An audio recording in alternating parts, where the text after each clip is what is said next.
Ina, podcast.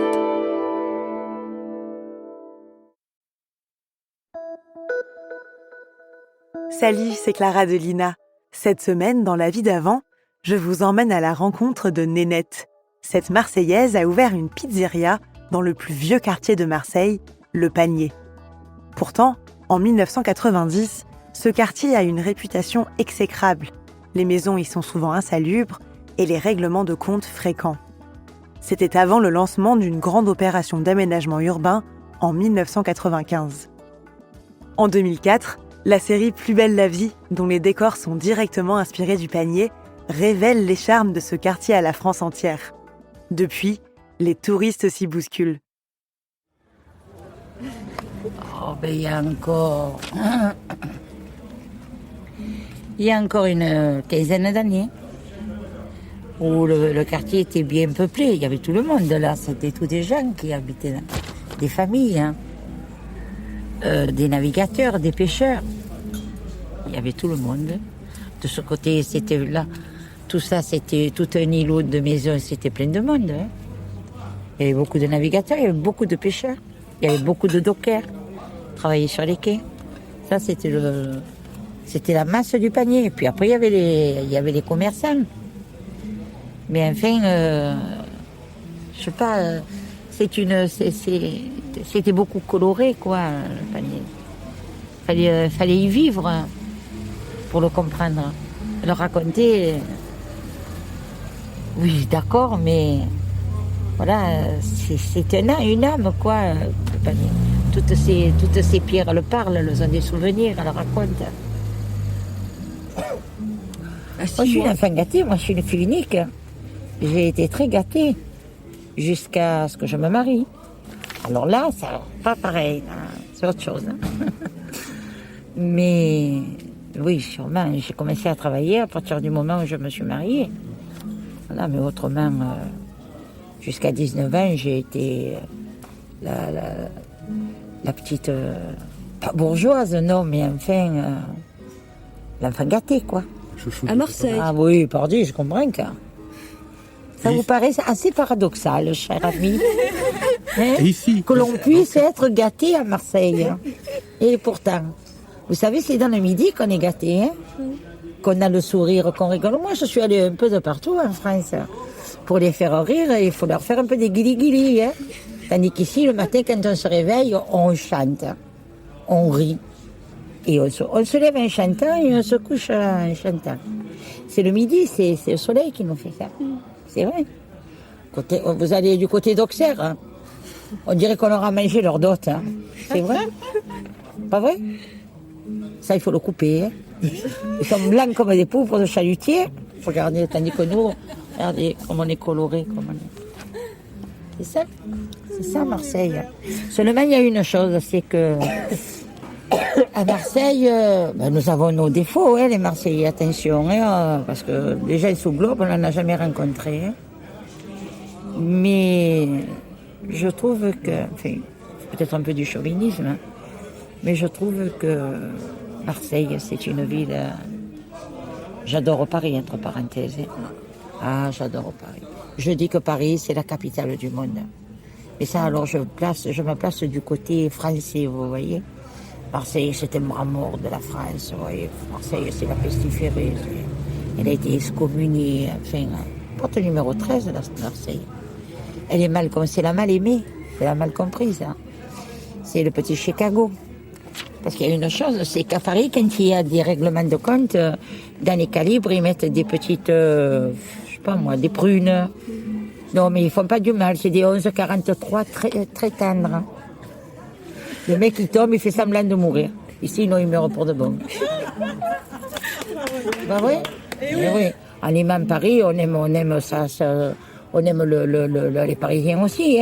Quoique quand on va à Paris avec notre accent, non. Marius et Olive, mais en fait, c'est le côté, ça va, c'est pas bien méchant. On le prend bien. On est Marseillais, on prend tout bien, nous. On n'a pas d'arrière-pensée. D'ailleurs, ce qu'on pense, on le dit. Alors, c'est peut-être pour ça qu'on nous aime pas, Parce que si vous mettez un Marseillais au corps diplomatique, il y a une guerre mondiale tous les 48 heures. Et c'est vrai. Parce que celui d'en face, on va lui dire, mais qu'est-ce que tu es, espèce de con, voilà. Allez, boum, la guerre. C'est ça, les Marseille. Mais enfin, ça, c'est le côté un peu caricatural que je vous présente. Là.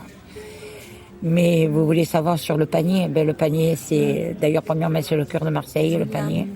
C'est quelque chose qui existe et que tout le monde s'ingénie à vouloir l'étrangler, le supprimer. Je ne sais pas pourquoi. Moi, je suis native de Saint-Jean, c'est-à-dire la Tourette, la place de l'Anche, vous voyez. Et je ne sais pas s'il y avait les prostituées à l'époque.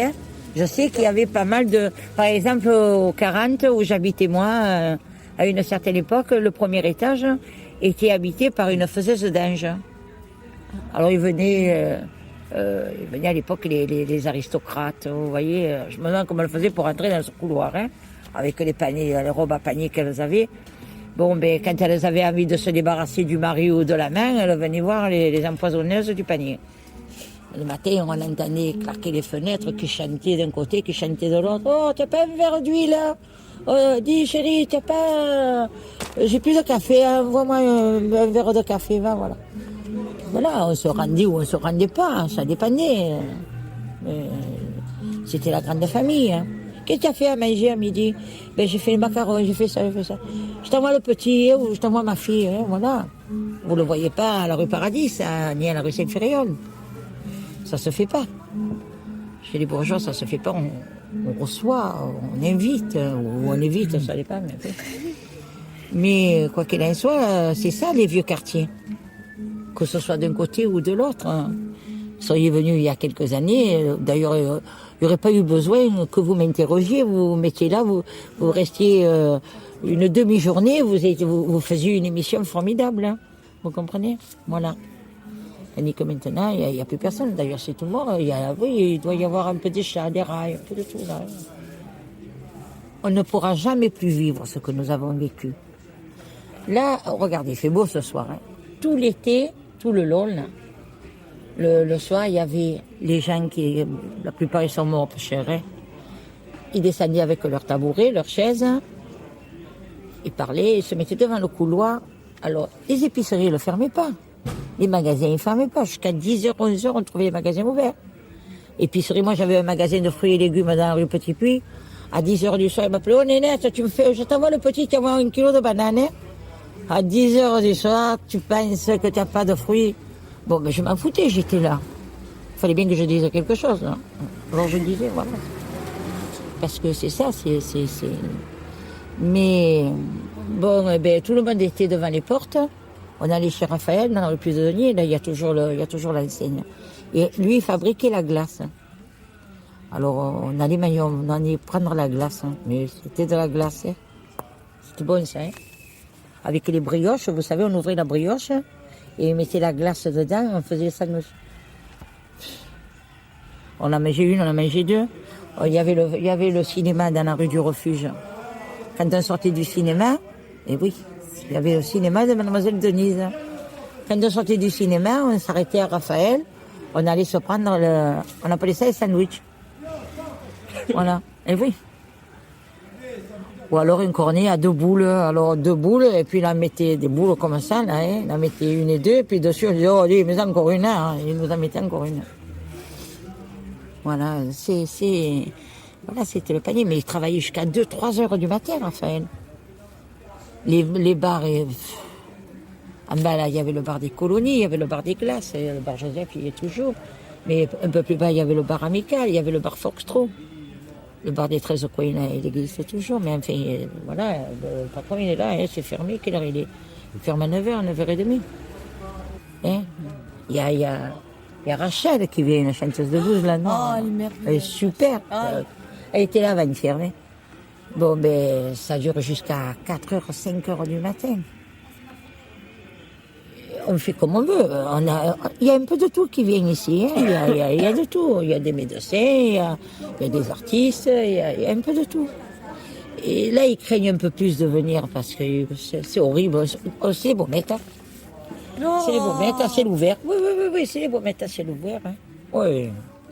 Avec ces barrières là. Demandez aux mecs des baumettes s'ils veulent venir ici, ils viendront. Ah oui, bien sûr, peu cher sûrement. Ça leur évitera toujours de monter sur les toits, parce que là, il n'y a pas de toit. Mais autrement, c'est horrible. Là, ça va. Ça va un peu. Il n'y a pas d'odeur ce soir. Parce qu'autrement, tout le monde se fout la malle. Hein. Tout le monde part en courant. Hein. Alors, moi, je travaille. Je touche du bois parce que je ne sais pas pourquoi je travaille. Parce que vous êtes nénette. Peut-être. Bon, il y a 4 ans, quand j'ai ouvert ici, tout le monde a dit que j'étais folle, que j'étais tarée, que j'étais pas bien, quoi.